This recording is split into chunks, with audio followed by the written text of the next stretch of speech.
Model 2 का second example है यहाँ पे, a set of 14 books has 4 identical economic book, 4 identical mathematics book, 3 identical English books and 3 different books on general awareness.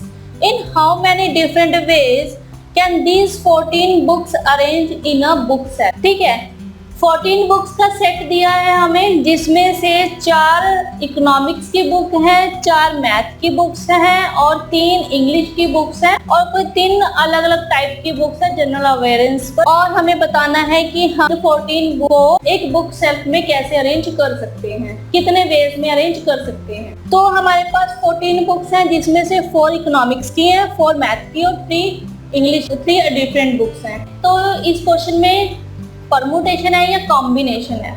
अब हमें ये book arrange करनी है, यानी कि अरेंज मीनिंग परमुटेशन, तो अरेंजमेंट का मीनिंग होता है परमुटेशन। तो अरेंज मीन्स कि इस क्वेश्चन में हमसे परमुटेशन पूछा गया है, तो हम इस क्वेश्चन को कैसे सॉल्व करेंगे। 14 बुक्स हैं टोटल। वैसे जनरली अगर हम इस क्वेश्चन को करते तो हमारे पास जो आंसर आता वो आता 14 फैक्टोरियल, क्योंकि 14 बुक्स को अरेंज करना है। लेकिन इस क्वेश्चन में फिर से 4 बुक्स इकोनॉमिक्स की हैं, 4 मैथ्स की हैं और 3 जो है वो इंग्लिश की है और 3 कोई डिफरेंट। तो हमारे पास नंबर ऑफ ऑब्जेक्ट्स कितने हैं टोटल, 14 फैक्टोरियल डिवाइड बाय, अब एक टाइप के 4 बुक्स हैं जो कि हैं इकोनॉमिक्स की, यानी कि 4 बुक्स जो हैं वो एक सिमिलर टाइप्स की हैं इकोनॉमिक्स की।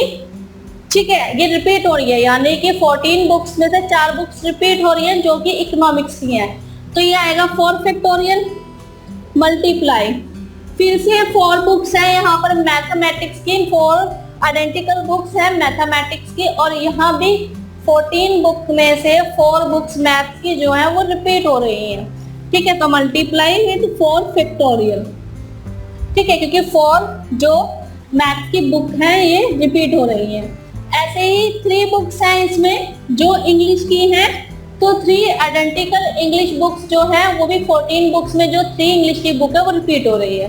ठीक है, तो 3 फैक्टोरियल, क्योंकि अभी हमने डिस्कस किया था कि अगर रेपिटेशन हो रहा हो तो उसमें अगर ऑब्जेक्ट्स में रेपिटेशन हो तो हम उस तरह के क्वेश्चन कैसे सॉल्व करेंगे। Number of objects divide by जो रिपीटेशंस ऑब्जेक्ट्स है उनका factorial, number of objects divide by जो डिनोमिनेटर है, यानी कि जो ऑब्जेक्ट्स रिपीट हो रहा है उसका फैक्टोरियल। अब नेक्स्ट है यहाँ पे कि 3 डिफरेंट बुक्स हैं। अब यहाँ पर 3 अलग अलग तरह की बुक है, यानी कि कोई भी 3 बुक्स हैं एक दूसरे को रिपीट नहीं कर रही है, कोई भी इन तीनों में से एक भी बुक रिपीट नहीं हो रही है, तो ये यूनिक बुक्स है, तो इसे हम डिनोमिनेटर में नहीं लेंगे क्योंकि ये 1 फैक्टोरियल है, 1 factorial into 1 factorial into 1 factorial.